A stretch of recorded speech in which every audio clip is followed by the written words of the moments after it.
You're saying that we're all humans and humans are irrational, and it's I don't use the word irrational. I would say that we're human and we don't behave according to the models that economists write down and call rational.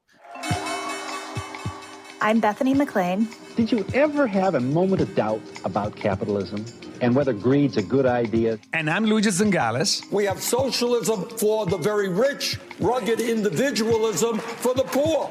And this is Capitalisn't, a podcast about what is working in capitalism. First of all, tell me, is there some society you know that doesn't run on greed? And most importantly, what isn't? We ought to do better by the people that get left behind. I don't think we should kill the capital system in the process. This episode comes to you from a special live taping at the academic home of our podcast, the Stigler Center, where we interviewed one of the most famous living economists. We were lucky enough to be joined on stage by none other than Nobel Prize winner Richard Thaler, whose groundbreaking work helped launch the field of behavioral economics. Behavioral economics has completely changed the way scholars, experts, and even lawmakers think about how real human behavior, messy, emotional, and often irrational, shapes markets, policy, and power. At a time when our politics is fraying, tech companies are changing the rules of the game, and the economy feels on edge, Thaler's ideas seem more urgent than ever.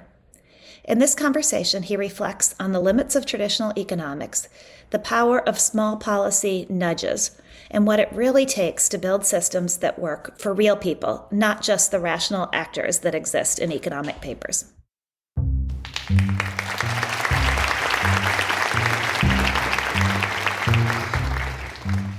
You've argued that the impact of your work has been more limited than it should be, that, quote, mainstream economic textbooks remain firmly anchored in the standard neoclassical framework, and that when behavioral economics does sneak its way into economics textbooks, they report it most often contained in its own chapter as this annex of curiosities that is apart from the larger narrative. If it seems obvious to everybody that people aren't 100% rational economic actors, why did the field of economics decide that they were? Okay, that's a great question. And I will say, this wasn't the case before World War II.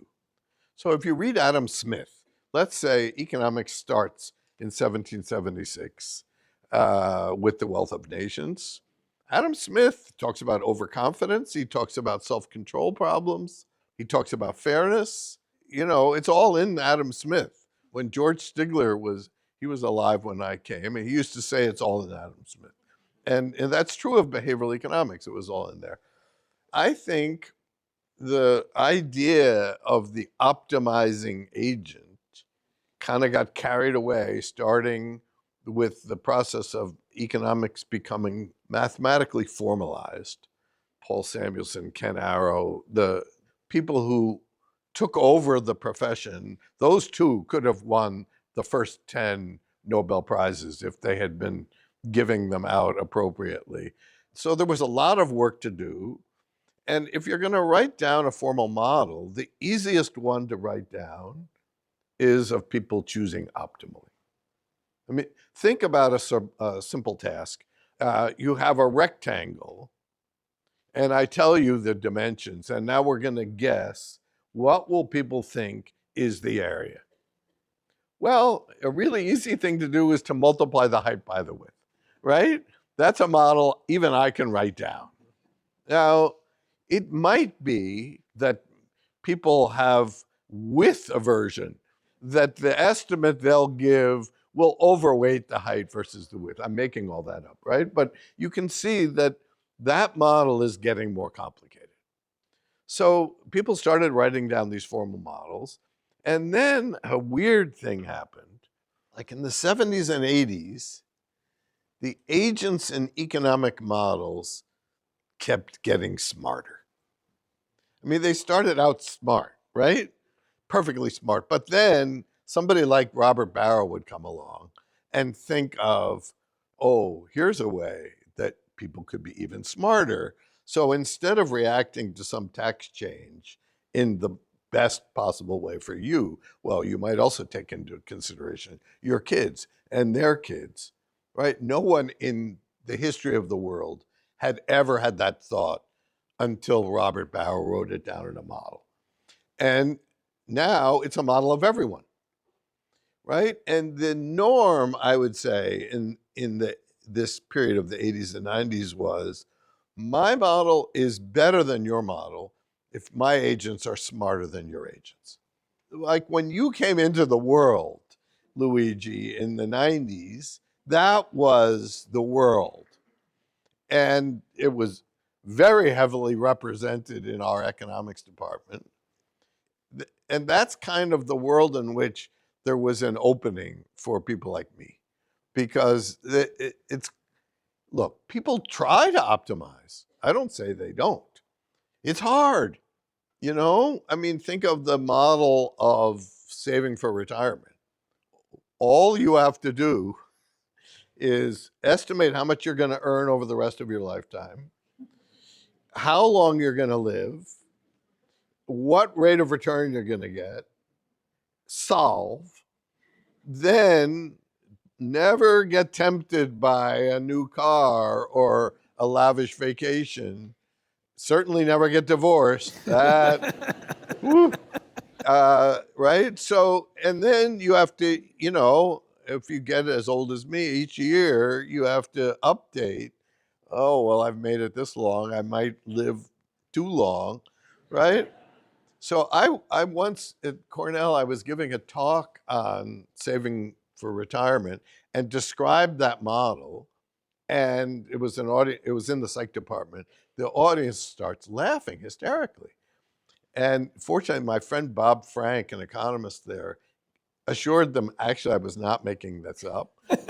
This is not a caricature. This is the model. 2 Nobel Prizes, first Friedman and then Modigliani.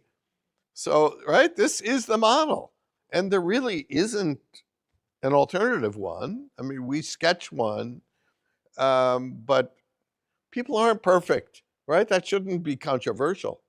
The idea that people have self-control problems, it's in the Bible, right? I remember I gave a talk once in Jerusalem and I used the word temptation. And somebody said, define temptation. And somebody in the audience said, it's in the Bible. So, right? So it's not like I'm inventing new things, right? It's in Homer. So, you know, it goes back to Bethany's question. Wasn't this obvious to everyone? It was obvious to everyone who wasn't an economist. But that didn't mean that it was easy to convince economists that they should pay attention to it. Can I correct you slightly? I think that... You can try. I'm glad I'm sitting in the middle here. I think that what you underestimate in this evolution is 2 facts. Number one, the tension in seminars. So the reason why the models escalating, becoming more and more rational, is because at the time, there were very little data, everything was theory, and so you're confronted with other smart people in the room. The only way in which you can win is by being smarter than the other, and so have a model with agents smarter than the other, because nobody confronts the fact, because the data are not there. We have some aggregate statistics, but it's very difficult to make a sense of any of those, and plus certainly all these deviations are not like so big to, and so the game in town is how can I outsmart you in this kind of chess game? And so that's the reason why the initial rational hypothesis escalate to the extreme. To your credit, the difficulty is saying the obvious. Somebody was saying the most difficult thing is to say what is in front of you, okay? But why? Is because you get a lot of negative sort of a reaction. So when you are going to the room and you are saying the obvious thing that you're saying today, most people say, that's too easy. You're not smart enough, okay? And they did not consider you, so much so that you didn't get the first offer on the job market. And only with the explosion of data, particularly individual data, then you see that all these things are pervasive and first order, and you can demonstrate with the data. Honestly, even in your book, there is no real grand theory, so they're just a bunch of facts, but very important. And I think that that's what, in my view, has brought the transformation is the availability of data. Because today, in seminars, there is not a debate, I'm smarter than you because my agent is more rational, is I have better data than you have. Yeah, no, that's right. So there's an old story. I gave a talk over in the economics department and talking about the retirement saving. I pointed out that the evidence is very strong that the saving rate increases with permanent income. Now, everybody says, of course, that's true. Where does Bezos have time to spend it? How many weddings in Venice can the guy have? So, Actually, on this, with the divorce, you can. Right. So, how many yachts? So, look, that's an obvious fact. The low-income people are basically spending everything. And then as income levels go up, the percentage that gets saved goes up. So I had presented data to show that. And Gary says, well, maybe the poor are saving via their children's human capital. I tried to keep a straight face. Didn't notice that many kids of poor people and going to Andover, but so I said, well, what about the childless poor? What are their saving rates? He was so fast. He says, they might have nieces and nephews. So my friend Amos, this became like a thing with Amos and me, that he used to say, when they start talking about the nieces and nephews, you stop. You won, but you're not gonna get a concession. You've won, time to move on. But yes, you win with data. And look, in this book, Alex and I, what we do, and what I mean by we is Alex, go back to these articles that I wrote 30 years ago on anomalies, and we go back and say, were we making this up? Does it hold out of sample? Can you replicate it? That was the key thing to keep showing that it works. And, originally we're running experiments.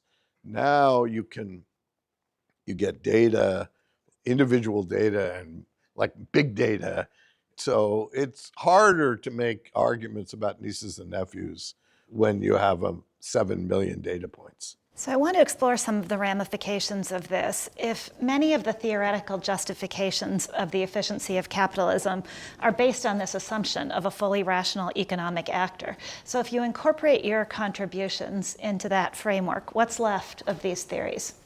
Well, say we have to enrich the theories. We as economists, so I'm going to put my economist hat on, economists are not famous for humility, I would say. Fair enough. You say so. And so if we had a hardline economist here, they would say, well, as if, the most dangerous 2 words ever uttered in economics by Milton Friedman, who he argued people, yeah, maybe they don't know how to maximize, but they're behaving as if they're maximizing. No, they're not. It's not close. But you need to say, all right, how robust are the models? And how far are you pushing the idea that people are optimizing? And in a lot of models, again, the new version of being smarter is models that are like structural models. And I'm not going to say what that is, but it's sort of embedding the rational theory into the assumptions of the econometrics. And then that just kind of gets hidden. So if supply and demand is still true, right? Comparative advantage is still true. It's not popular in some parts of the country, let's say, right now, but I'm pretty sure comparative advantage is true. I'm better at being a behavioral economist than a quarterback, say, So I think economics still has a role. And we can still do economics based on basic economic principles, but we don't want to push it too far and say, the old joke, I think this story that when I came here to give a job interview, we walked out of Rosenwald, and there was a $20 bill on the. And people think I'm making this story up. Honest to God, we walk out. There's a $20 bill. I'm the only one that picks it up. Now, there were people here who thought that the kind of stuff I write about cannot happen. It happens. All right, so now we need to modify the models in a way that can incorporate what real people are doing. And then it comes down to really very practical things like, okay, there's a financial crisis and we're going to send people money. Should we send it all in one lump or should we spread it out? Now, traditional economic theory makes a very precise prediction about that, which is it doesn't matter. It's exactly the same. Well, it matters, but then we need data. So there's a lot more for economists to do, and they can use all this wonderful data, and their models will work better. But following up on what Bethany was saying, you're not modest either. However, when it comes to policy prescriptions, you've been incredibly modest. In a sense, your venture in policy prescription is nudge, and as the title says, is very gentle. You don't really intervene by saying, look, if people really procrastinate, for example, we should have a law that bans credit card company to force you to register forever and reiterate the subscription all over the place. I'm saying something silly, but I think is actually important because we all get rip-off with these offers, right? Why you are not being more aggressive on that front? Well, because if you try to be more aggressive, you fail. So look, my most recent policy initiative, and I was very proud, this actually got implemented in the waning days of the Biden administration, was a rule I proposed that you have to be able to cancel any subscription the same way you joined. So if it's one click, it's one click. Instead of you join with one click and then you have to go in person, there were gyms during COVID that were making people show up in person to quit their subscription to a gym that they couldn't go into. This is a very modest proposal. In fact, you're saying that's my problem, is that my proposals are too modest. I'm pretty sure when somebody in the current administration figures out that this rule is there, that they'll get rid of it. So with retirement saving, there was a law that was passed in 2006. So this is in the George W. Bush administration. At that time, there was no automatic enrollment. There were no target date funds in retirement plans because there was a rule that for a default fund, it couldn't go down. So the only thing you were allowed to have as a default fund in a retirement account was a money market account. Believe it or not, there was a bipartisan bill passed. We got them to say it would be legal for a company to automatically enroll people, automatically increase the contributions, and default them into a prudent fund, like a target date fund. What did we have to give up? If companies did those three things, they got out of some nasty paperwork called non-discrimination rules. So there's a rule that says you can't give too large a percentage of the benefits to the highest paid workers. And filling out that form is a nightmare. So there was some guy, a Republican senator from Utah, who I testified and I convinced him, and he says, all right, what should we do? And I said, give back, get people out of the non-discrimination if they do all this stuff. Now, I have colleagues who are criticizing me like you. Why are you so modest? Why aren't you telling people they have to save instead of automatic enrollment? Why don't you make them save, like in Social Security? And my answer is, good luck with that. How many laws have you passed? So, it's like when Obamacare passed, it was by one vote. So, you can say, well, why didn't they do all these other things? That was exactly as much as you could get. Maybe it wasn't the best. I think they made a lot of mistakes in there, but it was what they could get passed. And I've tried to get stuff passed, and then sometimes it gets repealed. So there's a question of what you can make people do. Is there also a question of what you should make people do? In other words, is there in your mind a distinction between a good nudge and a bad nudge? Given that a democracy is predicated on the notion of individual liberty, is there a point where nudging becomes manipulation? We call it sludge. So it's like the subscription thing. If I get you to enroll, join for 6 months at $1 a month, and then we'll automatically enroll you at $30 a month. Cass and I like to say we didn't invent nudging. Back to the Bible, the serpent and the apple, it's all there. So Bernie Madoff didn't take any lessons from me. Neither did Ponzi. There have been scoundrels as long as there have been people.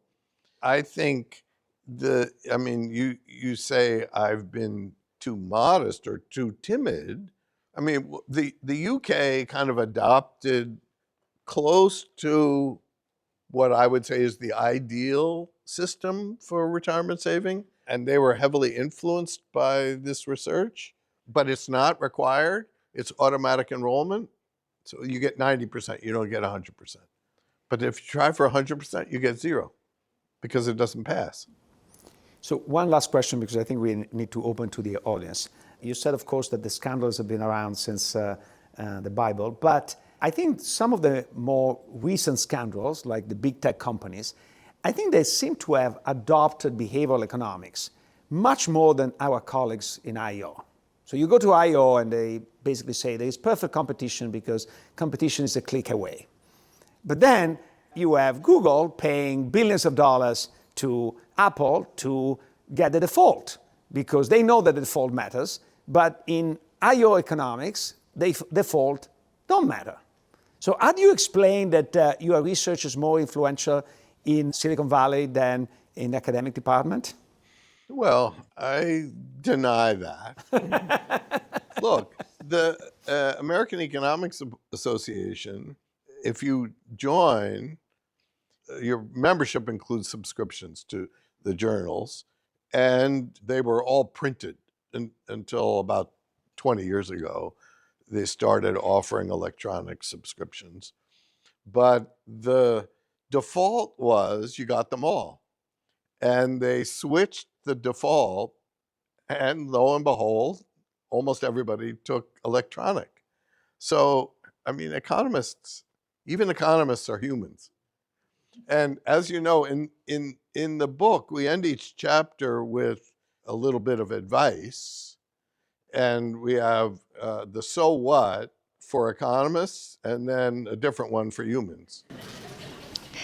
I have a last question, too, since you pointed out mistakes that both Luigi and I have made. I think it's only fair if you own up to a mistake of yours. Is there anything you've done throughout your career that you wish you had said differently? No. Well, on that note.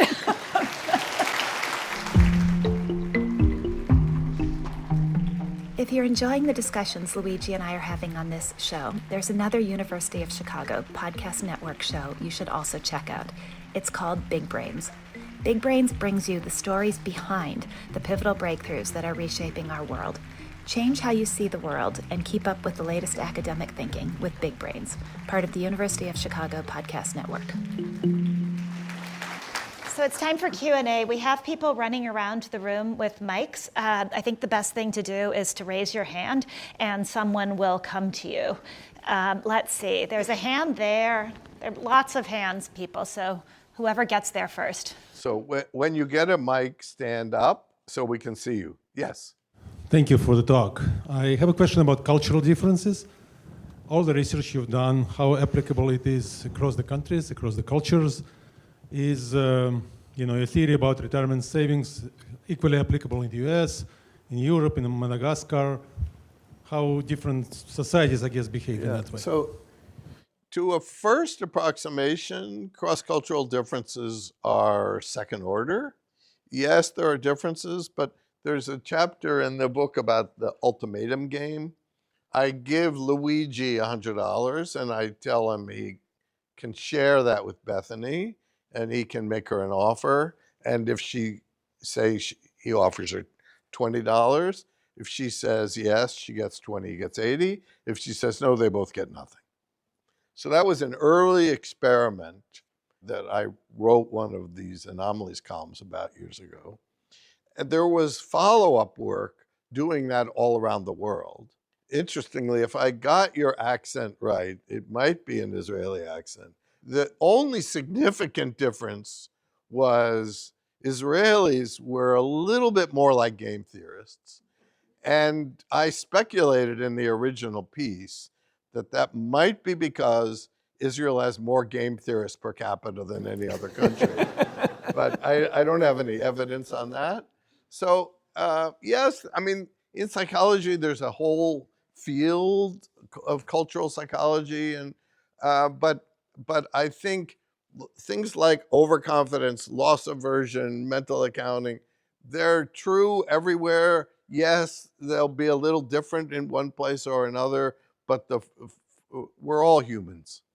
Hi, so I have a question about how you consolidate having like really irrational behavior and how like sometimes this irrational behavior might not even be consistent with other behaviors, like kind of adding on to that cultural question. But how do you build a model around kind of inconsistent irrational behavior? Yeah, so let me answer that and sort of pick up to one little sly dig Luigi had earlier about when he said that we don't have a grand theory. I'll make a prediction, which is there will never be a grand theory. We have one. I mean, if you want a grand theory of economic behavior, it's optimizing selfish agents with rational expectations. I mean, if you try to write down a model of that incorporates all of the departures, it just gets too messy. So what's happened over the 30 years, say, since I published these anomalies, there have been theories of each part. So like the ultimatum game, we now have theories that say, well, Bethany is not likely to accept an offer she views as unfair. And so if Luigi tries to offer $10, she's going to say no. And yes, she realizes $10 is more than zero, but it's worth $10 to tell Luigi, you're not going to get away with that. Probably even more than that. So there are lots of papers about fairness, but those papers don't explain why people are overconfident or overreact in some situations and underreact in others. And they certainly don't explain some of the anomalies we see in financial markets. So there's not going to be a grand theory. Maybe the grand theory will be, hey, chat, what's going to happen? But that's not really a theory. I would like your perspective on if rational models are worth keeping around, and if they are, what makes them worth keeping around? So yes, and in fact, I'll say they're essential. So my good friend and golf buddy, Gene Fama, always likes to tell me that he was the most important person for behavioral finance because we would have had nothing without the efficient market hypothesis. And that's true. And then I remind him that he would have had nothing to do the last 30 years if he didn't have me giving him things to refute.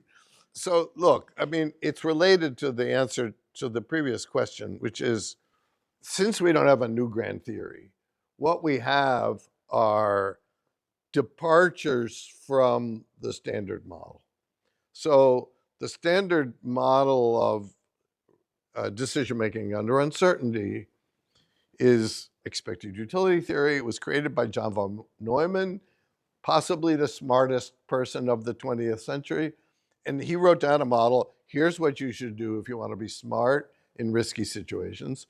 I think it's the right model. When I was still teaching, I taught my students, do that. Do that, but assume no one else does. That's my meta lesson.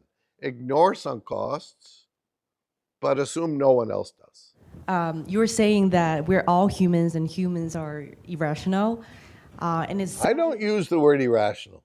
I would say that we're human and we don't behave according to the models that economists write down and call rational. But I'm not saying it's irrational. Got it. Okay. And I think it's like very, very, it's an incredible honor to win the Nobel Prize. And out of my own curiosity, and I think also asking for some of our audience, how do you plan to spend your Nobel Prize award grant? So it's a funny story. When you find out you won the Nobel Prize, it's 4 a.m. and the phone rings. Now, if you're one of the 1,000 people that think that they might win, you're aware that it's that day, because the economics day is always the Monday after the week of announcements. And all your so-called friends are saying, oh, good luck. I think that this is your year. You know, they've been saying that for 20 years. So you get woke up at 4 a.m. In my case, we still had a landline. The landline rang. That phone was on my wife's side of the bed. She finds the headset and it's dead. And she's running around the apartment looking for a headset that works because she's hears something and then it stops. And I think she's thinking, okay, Thaler, no. Doug Diamond, they're looking for Doug's phone number. But then my cell phone started ringing, and the only concession I had made to the remote possibility that this would be my year was to turn the ringer on the cell phone. I see on the phone it says Sweden. Oh, this could be good. So then they say, all right, go drink some coffee. You have a press conference in half an hour. And at the press conference, somebody asks me that question. They say, what are you going to do with the money? My instinct was to say, well, you know, as an economist, that's a stupid question, because how am I going to know which money? Like, you know, if I go buy a new car, was it with that money or with the money the school pays me or from some book, right? So I answered it, I'll spend it as irrationally as possible. And I don't know how I've spent it. I haven't been keeping track. What I should have done in hindsight Some mental accounting. Yes, I should have got a special credit card, the Nobel credit card.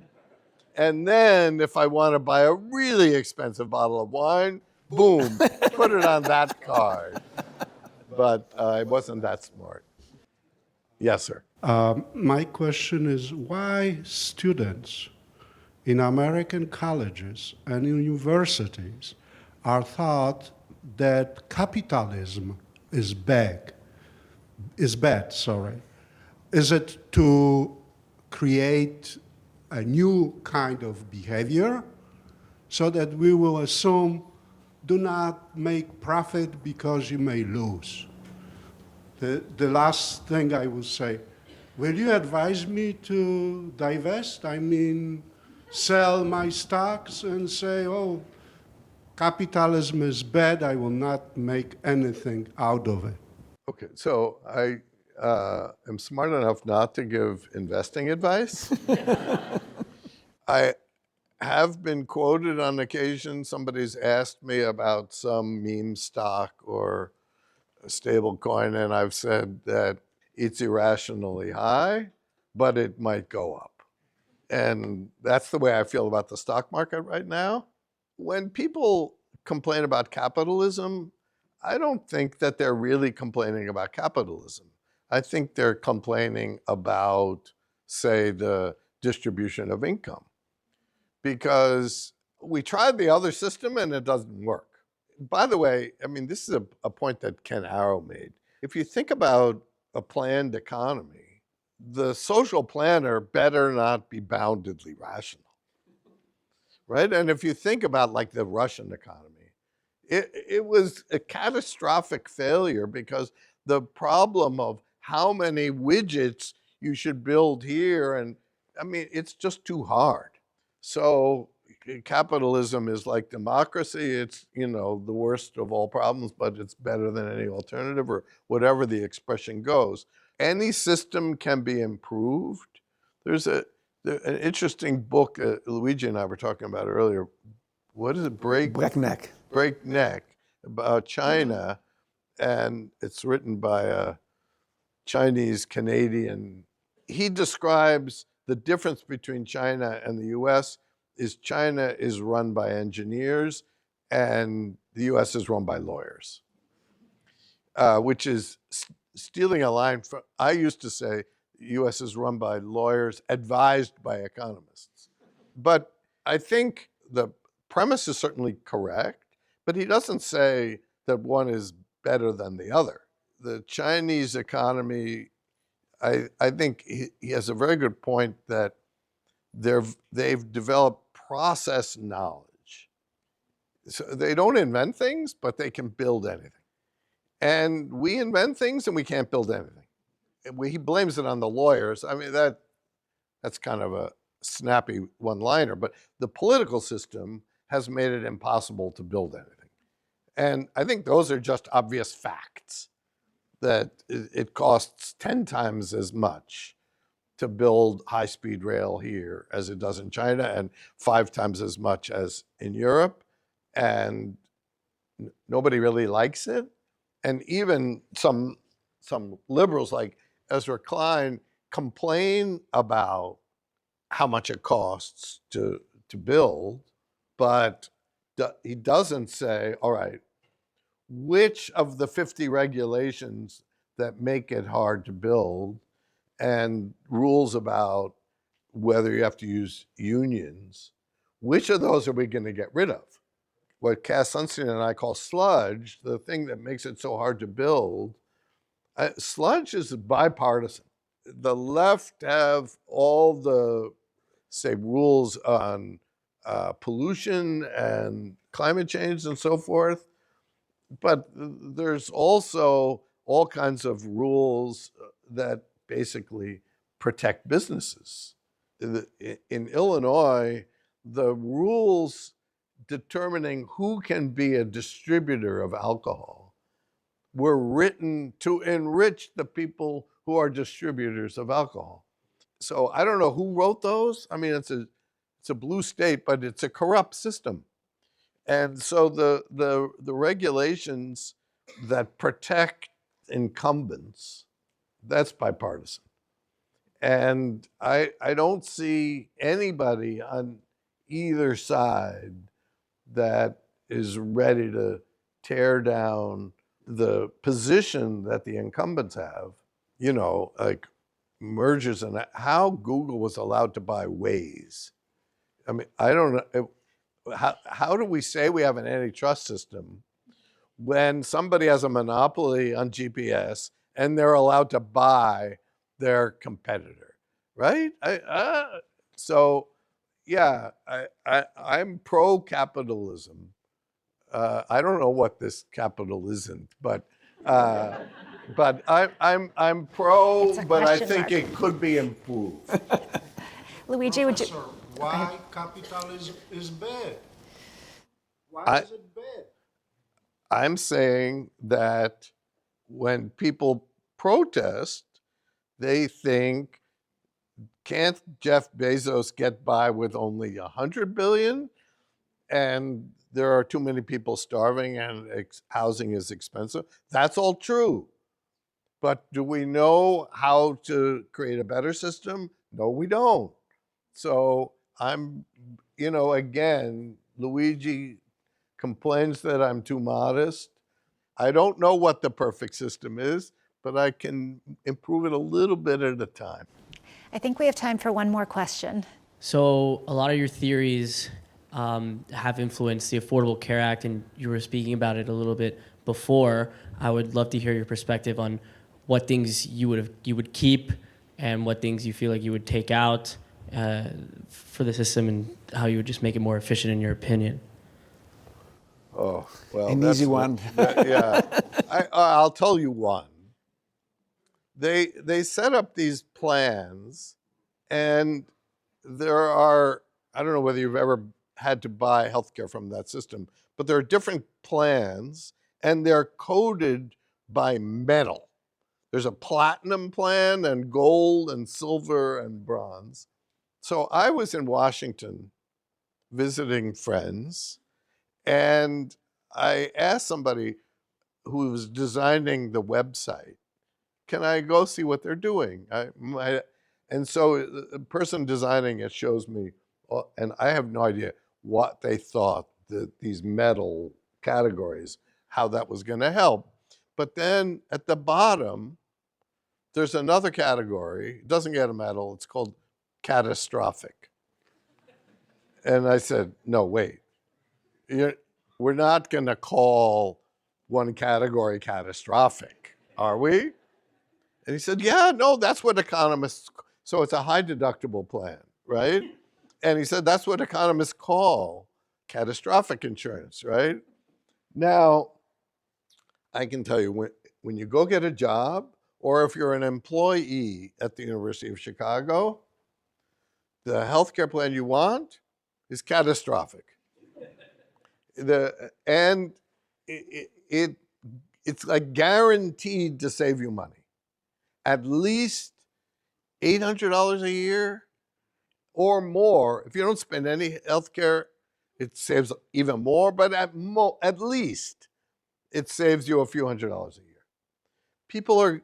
So we're going to give this horrible brand name to a plan that many people should choose. The other thing I criticized in real time was the mandate. So economists said, you got to have a mandate. You got to have a mandate. Because if you don't, only sick people will get health insurance, and then the rates will go up, and we'll have a catastrophic spiral. I'm using that word again. So there'll be a death spiral in the plans. Then the Supreme Court decided that the mandate was illegal, and they got rid of it. Nothing happened. There was no death spiral in healthcare plans. Why? People like to have health insurance. So I think if they had listened a little bit less to economists on that, what would I have done? Big surprise. I would have automatically enrolled people into health insurance with an opt-out. There's no reason why giving people the opportunity for affordable health care should be something that we make seem like it's evil. Now, yes, the American healthcare system is a nightmare. For sure. We spend twice as much as any other country, and we get average results, right? That's unambiguously true. But is there any agreement on what system you want instead? No. You go to Canada, you get national health insurance, and there are queues. And you might have to wait 6 months for a new hip. And so rich people come to the US or India, right? But there was a series in the New York Times a few years ago where some 5 health economists were debating which country's system would be the best, and there's no agreement. So nobody has the perfect system. There's no perfect economy. There's no perfect economic system. It's it's meh versus meh. And you know what? That's life. I wanted to close with a question for the audience and for my two fellow people on the stage. How many people out there think the world would be a better place if humans were perfectly efficient, rational animals? How many like our world the way it is? Messy, people being people. Thank you all very much for coming. Thank you. Capitalisn't is a podcast from the University of Chicago Podcast Network and the Stigler Center in collaboration with the Chicago Booth Review. The show is produced by me, Matt Hodap, and Leah Cesarine, with production assistance from Utsav Gandhi, Matt Lucky, Sebastian Burka, Andy Shee, and Brooke Fox. Don't forget to subscribe and leave a review wherever you get your podcasts. And if you'd like to take our conversation further, also check out promarket.org, a publication of the Stigler Center, and subscribe to our newsletter.